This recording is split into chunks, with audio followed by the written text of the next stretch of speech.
이 후보들 중에서 벌써 지금 캠프로 쓸 사무실 가계약까지 마친 그 후보들이 있습니다. 보이시죠? 자, 공교롭게도요. 최고 앙숙으로 꼽히는 홍준표 시장 그리고 한동훈 전 대표가 정치권 최고 명당 대합빌딩에 둥지를 틀었다고 합니다. 두 사람 목소리부터 듣고 얘기 나눠보시죠. 그런 애를 들러가지고 총선 맡길 때 나는 반대를 했어요. 이거 아니다. 만약 이번 전당대회가 잘못되면 윤석열 정권은 파탄이 올 겁니다. 당내 선거에서도 이상한 애가 당선이 됐고 그 다음부터는 정부 여당이 같이 올라가는 겁니다. 같이 올라가는 뭐 홍준표 이런 분들이 그러잖아요. 뭐 애라고 하는데 글쎄 고맙긴 한데 50이 넘었는데 참 독서를 많이 하셨잖아요. 그 중에서 그래도 제가 뭐 이런 면이 내가 있긴 하지라고 하는 끄덕이는 면들도 있더라고요. 그래. 락 출세했잖아요. 윤석열 대통령님이죠. 그런 배신자는 난 싫어요. 아니, 경쟁이고 뭐고 그건 타작할 기회가 주니까 좋죠. 앞에 장애물이 있을 때 피해 안 갑니다. 부수고 가요. 저는 끝났다고 하는데 제 얘기만 한지 모르겠어요. 그분이 제욕한 게 처음도 아니고 매번 저러잖아요. 그분도 밥 먹고 다니면서 계속 자랑하고 그랬죠. 그럼 그때 왜 아무 말도 안 하고 그때 왜 직언하지 않았냐. 저렇게 최고 앙숙인 두 사람이 함께 둥지를 틀 수밖에 없을 만큼 명당으로 꼽히는 곳이 바로 이 여의도 국회 앞에 있는 대합빌딩입니다. 저도 참 많이 가봤는데요. 홍준표 시장이 4층에 지금 가계약을 했다고 하고요. 한동훈 전 대표가 9층에 지금 계약을 했답니다. 여기 아까 보셨던 유정복 인천시장도 6층에다가 사무실을 좀 얻었다. 라는 소식도 추가로 전해지고 있습니다. 최 의원님. 네. 대합빌딩 더 잘하시잖아요, 저보다도. 네. 더 여기가 오래전부터 네. 그 대합빌딩이 드나들었죠. 저도. 그렇죠. 네. 여기에 엘리베이터가 3대가 있대요. 네. 그런데 전층 가는 거 한 대가 있고 짝수층만 가는 거 한 대, 홀수층만 가는 거 한 대. 뭐 그래서 일각에서는 뭐 홍준표 시장과 한동훈 전 대표가 만날 리는 없을 것이다 하는데 1층에서 만날 수 있는 거 아니에요? 뭐 전층 가는 거 타서 또 만날 수도 있고요. 그렇죠. 아무래도 그 캠프 내에 머무는 기간이 이 후보가 될 경우에는 꽤 있습니다. 대개의 경우에 이제 뭐 오전 정도, 오전과 오후를 나눠서 뭐 오전에는 예를 들어서 이제 경선 운동을 하고 오후나 아니면 또 그걸 뒤바꿔서 캠프에 있는 경우가 꽤 있거든요. 그렇기 때문에 들락날락 하다 보면 뭐 만나지 않을 수가 없죠. 그래서 그러나 이제 뭐 한동훈 전 대표도 지금 정치한 지 꽤 됐잖아요. 뭐 홍준표 대구시장이야 뭐 30년 넘게 정치를 했고요. 그러니까 정치인들은 저런 일 가지고서 뭐 언론에서는 앙숙 이렇게 표현을 하지만 또 만나면 그대로 본인들의 경쟁 관계가 어차피 시작이 돼야 되니까 그래서 아마 뭐 큰 충돌 없이 아마 진행을 하지 않을까 싶고요. 더군다나 이게 그 최종적으로 이제 한 명을 뽑게 됩니다. 그 상황에서 중간에 이제 컷오프 단계를 몇 번 거칠 가능성이 있는데 예. 그럴 경우에 뭐 지금 한간에서 우려하는 대로 뭐 이렇게 앙숙이라는 게 어떤 다른 장면으로 그 대합빌딩 내에서 이루어질 가능성 뭐 그건 별로 없을 거라고 봅니다. 그렇군요. 우리 또 정치권 오래 계셨던 우리 김진욱 대변인께도 여쭤보죠.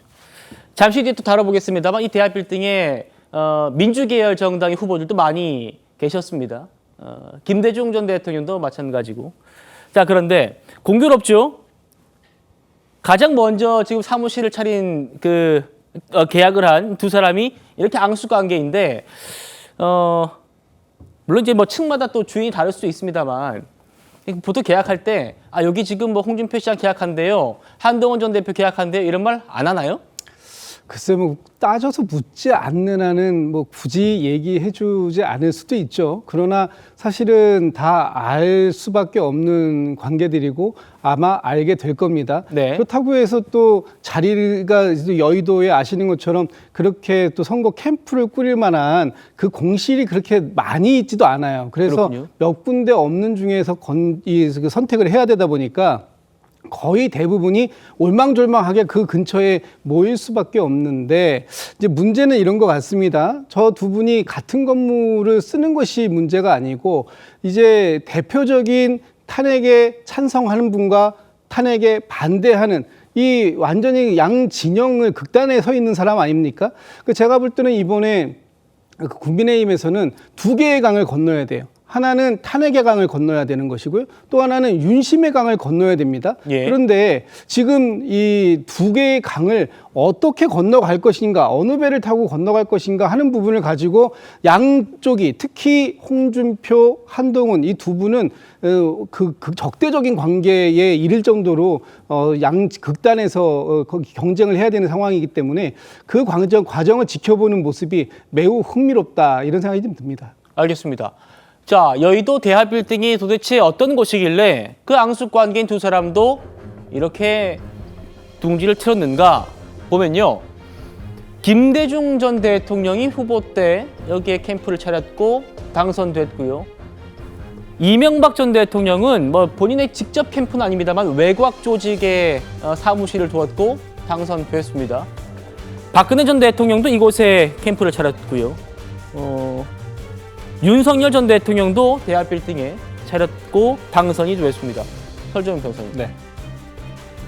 자, 이렇게 보면 정말 역대 대통령 많이 배출한 명당이긴 합니다만 뭐 그렇다고 뭐 여기 사무실 차린다고 다 당선되는 건 아닐 거 아니에요? 낙선한 사람 더 많을 거 아닙니까? 아, 그렇죠. 훨씬 더 많으실 거라 생각하고요. 저도 저 빌딩에 일주일에 한 번씩 방송이 있어서 예. 뭐 사무실 꼭 일주일에 한 번씩 가는 장소라서 되게 낯익기도 합니다. 근데 여기 보시면 여의도 아마 와보신 분들 알 거예요. 저기 사거리에 있는 빌딩이 큰 빌딩이 4군데가 있는데 다 거기에 캠프가 다 들어가 있거든요. 아마 그러한 부분 여기 맞은편도 마찬가지고 그 대각선 맞은편도 마찬가지고요. 그래서 아마 그리고 여기가 이 위치가 민주당 당사, 여의도 당사와 국민의힘 당사가 바로 그 중간에 있습니다. 이 빌딩 위치가. 그렇기 때문에 아마 많은 후보들이 뭐 민주당, 국민의힘 가리지 않고 여기에 많은 캠프를 차리는 것처럼 보이고요. 아마 곧 있으면 이제 다른 후보들, 특히나 민주당에서도 지금 이제 뭐 이재명 대표 외에 다른 주자들이 이제 아마 캠프를 차릴 텐데 아마 그분들도 다 이 근처에서 차리지 않을까라는 생각을 들고요.